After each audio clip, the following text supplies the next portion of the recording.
पढ़ोगे या मरोगे? सर, इस साल हमारे स्कूल में बहुत से स्टूडेंट्स ने एडमिशन लिया है। हम एक क्लास में सिर्फ 30 स्टूडेंट्स को बैठाते हैं, लेकिन इस साल हर एक क्लासरूम में 45 स्टूडेंट्स हैं। टीचर के लिए इतने सारे स्टूडेंट्स को पढ़ाना बहुत मुश्किल हो रहा है। जो क्लासरूम काफ़ी समय से बंद थे उन्हें मैंने खुलवा दिए हैं, लेकिन क्लास नंबर 17 अभी तक बंद है। अगर हम उसे भी खुलवाकर स्टूडेंट्स को उसमें शिफ्ट कर देंगे तो हमारी ये प्रॉब्लम ख़त्म हो जाएगी। राजेश, मैं उस क्लासरूम को नहीं खुलवा सकता। सर, ऐसा क्या है उस क्लासरूम में?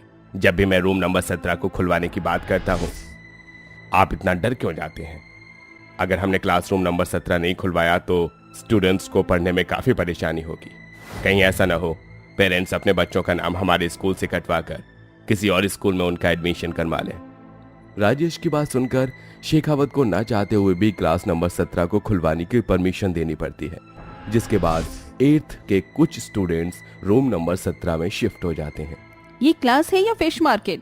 इतना शोर क्यों मचा रखा है? पूरे स्कूल में सिर्फ 8th D की ही आवाज आ रही है। अगर अब तुम में से किसी की भी आवाज आई तो पूरी की पूरी क्लास को पनिश करके ग्राउंड के 5 चक्कर लगवाऊंगी। समझे तुम लोग? देखो दोस्तों, अब ये टीचर हमें पनिश करेंगी। तुम जानती भी हो मेरे डैड कौन है। मेरे डैड इस शहर के MLA हैं, समझी? अगर उन्हें पता चला कि तुमने उनके बेटे को पनिश किया है तो तुम्हें वो रातों रात इस शहर से गायब कर देंगे। क्या MLA? देखो दे दोस्तों, MLA का नाम सुनकर इस टीचर के कैसे पसीने छूट गए। अब निकल जाओ यहाँ से और दोबारा हमें डिस्टर्ब करने की कोशिश मत करना। तनीषा डरती हुई प्रिंसिपल के पास जाती है और 8th D को पढ़ाने से मना कर देती है। ये कोई पहली टीचर नहीं थी जिसने 8th D के स्टूडेंट्स को पढ़ाने से मना किया था। पहले भी काफी टीचर्स ने 8th D के स्टूडेंट्स को पढ़ाने से मना किया था, जिसके चलते अब प्रिंसिपल एक नई टीचर हायर करते हैं। मिस, क्या नाम बताया था आपने अपना? जी माया, मेरा नाम माया है। इंटरव्यू देते हुए टीचर जैसे ही अपना नाम माया बताती है तो शेखावत के पसीने छूटने लग जाते हैं। क्या माया? जी सर, लेकिन आपके पसीने क्यों छूट रहे हैं? क्या हुआ आपको? आप ठीक तो हैं? जी मैं ठीक हूँ मिस माया। आपको जो क्लास दी जाएगी वो 8th D है। 8th D के स्टूडेंट्स पूरे स्कूल में सबसे ज्यादा शरारती हैं। आज तक जो भी टीचर्स उन्हें पढ़ाने के लिए गए हैं वो उन्हें 2 दिन से ज्यादा नहीं पढ़ा पाए। सर आप फिक्र मत करिए, आप बस 8th D के बच्चों की सारी रिस्पॉन्सिबिलिटी मुझ पर छोड़ दीजिए। इतना कहकर Maya room number 17 class 8th D में जाती है, जहां वो देखती है कि सारे स्टूडेंट्स मस्ती करने में लगे हुए हैं कि तभी एक ऋतिक नाम का स्टूडेंट बोलता है, देखो दोस्तों, लगता है आज प्रिंसिपल ने एक और टीचर भेजी है। ये बुढ़ा भी ना लगता है किसी दिन पिट पिटाकर मानेगा। और तूने परमिशन ली इस क्लास में एंटर होने की, जो तू हमसे बिना पूछे आ गई। कितने बदतमीज हो तुम स्टूडेंट्स, अपनी टीचर से कोई इस तरह से बात करता है?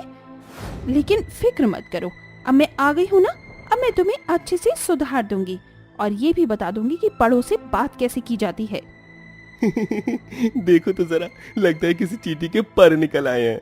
अब ये हमें तमीज सिखाएगी, अभी बताता हूँ इसे।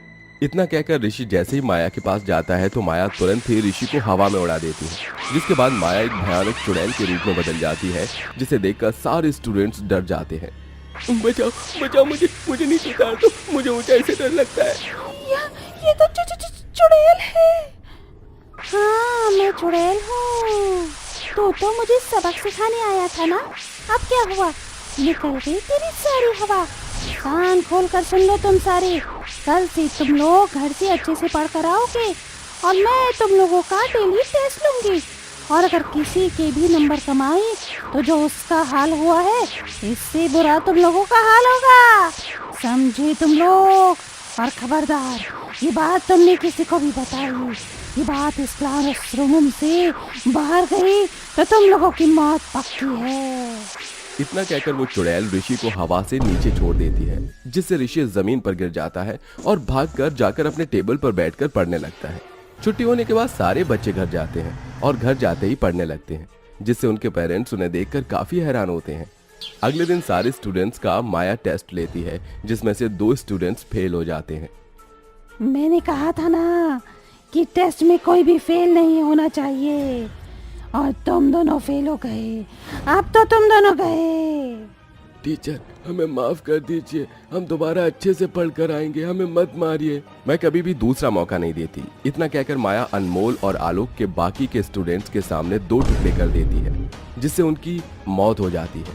ये सब देखकर बाकी स्टूडेंट्स और ज्यादा डर जाते हैं, जिससे वो और मन लगाकर पढ़ाई करने लगते हैं। अब पूरे स्कूल में सबसे अच्छे मार्क्स 8th D के ही आते हैं। प्रिंसिपल सर, ये तो गजब हो गया। 8th D के क्लास के स्टूडेंट्स बुक्स को छूते भी नहीं थे, अब वो पूरा दिन क्लास में बैठकर सिर्फ पढ़ाई करते हैं। माया मैडम तो बड़ी कमाल की निकली। वो तो है, चलो देखते हैं कि माया मैडम बच्चों को पढ़ाती कैसे है। हम भी तो जाने कि माया मैडम ने इतने बिगड़े बच्चों को सुधारा कैसे। इतना कहकर राजीव और शेखावत जैसे ही क्लास नंबर 17 के पास जाते हैं तो क्लास के गेट से देखते हैं कि माया चुड़ैल के रूप में एक बच्चे को पटक पटक के मार रही है, और बाकी बच्चे ये सब देखकर बहुत डरे हुए हैं। देखा तुम लोगों ने इसका हाल क्या हुआ? अगर तुम लोगों ने टेस्ट याद नहीं किया तो कल भी तुम लोगों का यही हाल होगा।